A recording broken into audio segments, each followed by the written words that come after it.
જય શ્રી કૃષ્ણ. ચાલો સાંભળીએ પવિત્ર પુરુષોત્તમ માસ નિમિત્તે પુરુષોત્તમ માસ અધ્યાય છઠ્ઠો. દુઃખ નિવેદન. નારદજીએ પૂછ્યું, હે પ્રભુ, ભગવાન મળમાસને ગોલોકમાં લઈ ગયા પછી શું થયું?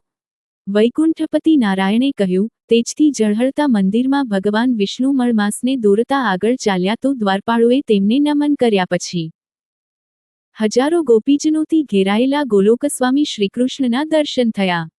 ભગવાન વિષ્ણુએ તેમની સ્તુતિ કરતાં કહ્યું, હે પ્રભુ, આ નાશવંત વિશ્વમાં આપ અમર છો, નિરાકાર હોવા છતાં આપ અવતાર ધરો છો. આપના સચ્ચિદાનંદ સ્વરૂપને મારું નમન છે. એકલ અવતરણ ચિહ્ન. ભગવાન શ્રીકૃષ્ણે વિષ્ણુ અને મળમાસ તરફ સસ્મિત વદને જોયું. મળમાસે ધ્રુજતા શ્રીકૃષ્ણને પ્રણામ કર્યા તો તેમણે વિષ્ણુને પૂછ્યું, આ કોણ છે? એના મોં બાવન ચિંતા કેમ છે? એવું વળી કયું દુઃખ છે તે આટલો ધ્રુજે છે? વિષ્ણુએ કહ્યું, પ્રભુ, આ અભાગી જીવ મળમાસ છે.